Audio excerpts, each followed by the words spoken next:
अस्सलाम वालेकुम स्टूडेंट्स। तो आज का जो हमारा टॉपिक है that is minimal change disease and focal segment glomerulosclerosis. कुछ स्टडीज़ ये शो करती हैं कि दोनों disease minimal change disease and focal segment glomerulosclerosis दोनों कंटिन्यूटम है कि मिनिमल चेंज डिजीज़ आगे प्रोग्रेस होके आके मोर सेवियर फॉर्म इख्तियार करके फोकल सेगमेंट ग्लोमेरुलोस्क्लेरोसिस की फॉर्म इख्तियार कर लेती है। लेकिन कुछ स्टडीज़ ऐसी हैं जो शो करती हैं कि नहीं, ये दोनों डिजीज़ कॉन्टिन्यूटम नहीं है, दोनों डिजीज़ अलग हैं। मिनिमल चेंज डिजीज़ अलग है और फोकल सेगमेंट ग्लोमेरुलोस्क्लेरोसिस की जो डिजीज़ है वो अलग है। तो सबसे पहले हम मिनिमल चेंज डिजीज़ को देख लेते हैं कि इसमें किस तरह की चेंजेस आती हैं, क्या होता है। लास्ट टॉपिक में हमने पढ़ा था कि जो ग्लोमेरुलर डिजीज़ हैं उनको दो टाइप्स में हमने क्लासिफिकेशन की थी, एक प्राइमरी ग्लोमेरुलर डिजीज़ और दूसरी secondary glomerular disease. Primary glomerular disease जो थी उसमें किडनी जो थी वो प्रोमिनेंट ऑर्गन थी, जबकि सेकेंडरी ग्लोमेरुलर डिजीज़ जो हैं वो किसी और ऑर्गन में डिजीज़ हुई और फिर उसकी वजह से ग्लोमेरुलाई की डिस्ट्रक्शन हो गई, तो वो सेकेंडरी ग्लोमेरुलर डिजीज़ में आती थी। तो मिनिमल चेंज डिजीज़ और फोकल सेगमेंट ग्लोमेरुलोस्क्लेरोसिस दोनों हमने किस क्लासिफिकेशन में पढ़ी थी, ये हमने प्राइमरी ग्लोमेरुलर डिजीज़ की क्लासिफिकेशन में उसकी एग्जाम्पल में इनका जिक्र पढ़ा था।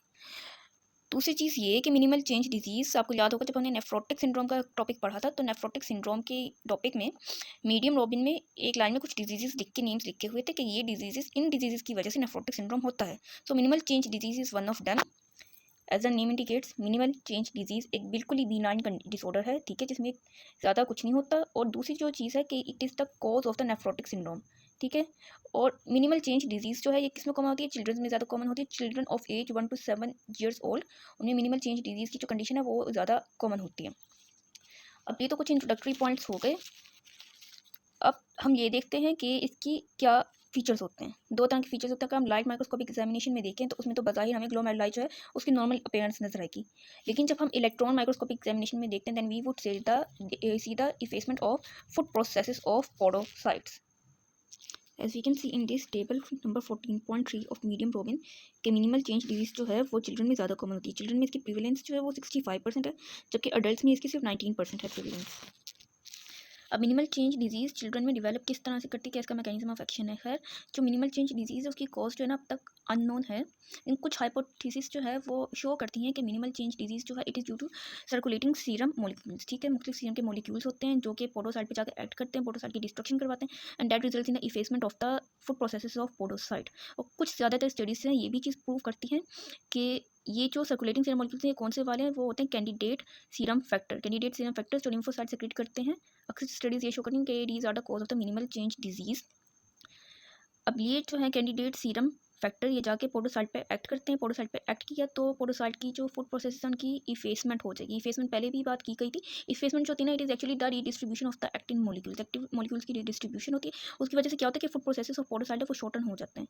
तो जब food processes of podocyte shorten हो जाते हैं तो आपस में इंटरडिजिटेट करके फिल्ट्रेशन स्लिट नहीं बना सकते। फिल्ट्रेशन स्लिट नहीं बन सकेंगी प्रॉपरली तो ऑब्वियसली फिल्ट्रेशन का प्रोसेस मुतासिर हो जाएगा and it would result in the condition of protein urea. अब मिनिमल चेंज डिजीज में एक इंपॉर्टेंट बात है कि प्रोटीन यूरिया तो होगा, लेकिन यहाँ पे सिर्फ एल्ब्यूमिन अपेयर होगी इन यूरिन। और ये पिछले लेक्चर्स में भी बात डिस्कस की गई थी कि जब एल्ब्यूमिन सिर्फ अपेयर हो रही होगी इन द यूरिन तो ये होती है सिलेक्टिव प्रोटीन यूरिया, क्योंकि एक सिलेक्टिव प्रोटीन, एक स्पेसिफिक प्रोटीन, एल्ब्यूमिन सिर्फ अपेयर हो रही है यूरिन में, तो मिनिमल चेंज डिजीज के केस में सिलेक्टिव प्रोटीन यूरिया होगा विच इज़ एल्ब्यूमिनीमिया, ठीक है, एल्ब्यूमिन यूरिया, ठीक है। और इसमें कोई हाइपरटेंशन नहीं होगी और किसी भी तरह की जो है हीमेटूरिया की भी कंडीशन नहीं होगी। Now let us discuss the morphological appearance in the case of the minimal change disease। ये बात पहले भी हमने पढ़ी थी कि जो proximal convoluted tubule के cells हैं these are involved in the reabsorption of protein and lipid। और जब reabsorption हो जाती है tubular reabsorption of protein and lipid तो फिर उसके बाद इन्हीं चीज़ों को मेटाबोलाइज कर देते हैं, ठीक।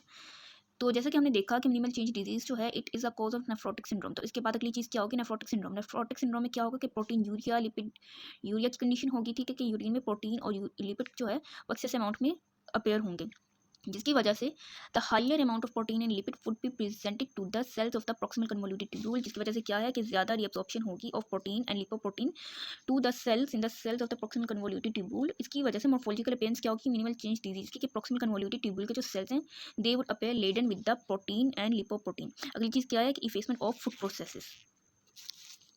तीसरा पॉइंट है that is flattening of the cytoplasm of the podocytes. ये पोडोसाइट्स हैं, these are in contact with the basement membrane, ठीक। तो इनमें जो साइटोप्लाज्म है cytoplasm present in the area of the podocyte that is in contact with the basement membrane. यहाँ पे cytoplasm की फ्लैटनिंग हो जाएगी, और अगर यहाँ पे साइटोप्लाज्म की फ्लैटनिंग हो जाएगी then it would result in the obliteration of the arcade network between the podocytes and basement membrane. ये पोडोसाइट्स हैं, ये बेसमेंट मेम्ब्रेन है, यहाँ पे साइटोप्लाज्म की फ्लैटनिंग हो जाएगी, तो इनके दरमियान में जो नेटवर्क है आर्केड नेटवर्क वो खत्म हो जाएगा, ऑब्लिटरेट हो जाएगा। फिर अगली चीज़ है वैक्यूलाइजेशन के फॉर्मेशन ऑफ वैक्यूल होती है, फोकल डिटैचमेंट होती है, माइक्रोविलस की फॉर्मेशन होती है। अब मिनिमल चेंज डिजीज़ जो है इसका ट्रीटमेंट क्या है, दैट इज कॉर्टिकोस्टेरॉइड थेरापी। के ये जो सारी कंडीशंस हैं, ये सारी changes in the case of minimal change disease जो अपेयर होती हैं, सारी सिचुएशंस हैं that can be reversed by the corticosteroid therapy. और कॉर्टिकोस्टेरॉइड थेरापी के क्या फ़ायदे होते हैं, दो तरह के फ़ायदे होते हैं कि ये जो चेंजेस हैं इन the case of the minimal change disease, उन सब चीज़ें को रिवर्स करके कंडीशन को नॉर्मल करने की ताकत रखती है। दूसरी चीज़ जो है कि it limits the protein urea, protein urea जो है उसको लिमिट करती है, यूरिन में प्रोटीन का लॉस जो है उसको लिमिट करती है। और कॉर्टिकोस्टेरॉइड थेरापी जो है वो तकरीबन 90% केसेस में इफेक्टिव होती है, 90% केसेस में। लेकिन कुछ 2/3 केसेस होते हैं कि उनके केसेस में क्या होता है कि these 2/3 people become dependent to the corticosteroid therapy. पर जब कॉर्टिकोस्टेरॉइड थेरापी का विड्रॉल किया जाएगा, वो देना बंद की जाएगी, फिर वो दोबारा से प्रोटीन यूरिया वाली कंडीशन डेवलप कर देते हैं। लेस देन 5 केसेस में, बहुत कम केसेस में क्या होता है कि जो बच्चे बचपन में डेवलप करते हैं मिनिमल चेंज डिजीज़, 25 साल की उम्र के बाद वो क्रॉनिक किडनी डिजीज़ का शिकार हो जाते हैं। और एक बात ये भी है कि कॉर्टिकोस्टेरॉइड थेरापी जो है ये चिल्ड्रंस में तो बहुत इफेक्टिव होती है, लेकिन जो एडल्ट एज में जिनको होती है मिनिमल चेंज डिजीज़, उस केस में जो होती है एडल्ट इस थेरापी को ज़्यादा प्रॉपर्ली रिस्पॉन्ड नहीं करते या स्लोअर रिस्पॉन्ड करते हैं। Now next disease is the focal segment glomerulosclerosis. ये भी नेफ्रोटिक सिंड्रोम की एक कॉज होती है और इसका ताल्लुक भी प्राइमरी ग्लोमेरुलर डिजीज से ही होता है। अब जरा इस टर्म को ब्रेक करके देखते हैं। सबसे पहले ग्लोमेरुलोसक्लेरोसिस, सक्लेरोसिस की टर्म क्या है, sclerosis is basically the abnormal hardening of tissue. तो ग्लोमेरुलाई की जो टिश्यूज है उनकी हार्डनिंग को ग्लोमेरुलोसक्लेरोसिस। फोकल सेगमेंट का क्या मतलब है कि ये कंडीशन चंद ग्लोमेरुलाई में होगी। हमारी बॉडी में 2 किडनी होती है, हर किडनी में 1.2 मिलियन नेफ्रॉन्स होते हैं। तो ये जो एबनॉर्मल हार्डनिंग ऑफ ग्लोमेरुलाई है वो कुछ नेफ्रॉन्स में ही होगी और चंद नेफ्रॉन में होगी, सब में नहीं होगी। दैट्स वाई ये टर्म यूज़ होती है फोकल सेगमेंट के एक जगह पे फोकस करना, एक जगह पे लिमिट करना। अब फोकल सेगमेंट ग्लोमेरुलोसक्लेरोसिस जो है उसकी 2 तरह की टाइप्स होती है, एक प्राइमरी एक सेकेंडरी। प्राइमरी तो मतलब ये कि ये इडियोपैथिक है। इडियोपैथिक मतलब कि इसकी कोई डेफिनेट कॉज नहीं हो सकती, कि कॉज का पता नहीं चलता कि किस लिए हुई है। सेकेंडरी का मतलब ये है कि कोई और बीमारी बंदे को हुई थी और उस बीमारी की वजह से फोकल सेगमेंट ग्लोमेरुलोसक्लेरोसिस हो गई। तो वो हम डिजीज देख लेते हैं कि कौन कौन सी डिजीज़ है जिसकी वजह से फोकल सेगमेंट ग्लोमेरुलोसक्लेरोसिस हो सकती है। एक तो HIV का पेशेंट, लेकिन अगर HIV का पेशेंट एंटीवायरल थेरापी ले रहा है तो ये डिजीज़ लिमिट की जा सकती है। दूसरी की है कि हीरोइन एब्यूज़र के केस में। और फिर उसके बाद कि कुछ दूसरी ग्लोमेरुलोपैथी जैसे IgA ग्लोमेरुलोपैथी की वजह से भी हो सकती है। और अगली जो 2 कोजेज़ हैं इसकी, माल एडेप्टेशन एंड इनहेरिटेड। ये पिछली वीडियोस में भी काफ़ी अच्छी तरह से एक्सप्लेन की थी कि माल एडेप्टेशन के केस में क्या होता है कि एक ग्लोमेरुलाई जो है वो डैमेज हुआ, तो उस ग्लोमेरुलाई के डैमेज की वजह से बाकी जो इंटैक्ट ग्लोमेरुलाई रह गए उसके अंदर अडेप्टिव मैकेनिज्म जनरेट हो गया, उनका हाइपरट्रॉफी हो गई। हाइपरट्रॉफी उनकी अगर हुई तो उसकी वजह से उनके अंदर जो GFR है वो इंक्रीज़ हो गया। GFR इंक्रीज़ हो गया तो ग्लोमेरुलाई के अंदर जो ब्लड का प्रेशर था, ब्लड का फ्लो था, वो इंक्रीज़ हुआ। और ये ब्लड फ्लो इंक्रीज़ होने की वजह से ग्लोमेरुलाई की मुख्तलिफ स्ट्रक्चर जैसे मेसेंजियल मैट्रिक्स या एंडोथेलियम वगैरह डैमेज होना शुरू हो गई। तो वो माल एडेप्टेशन थी।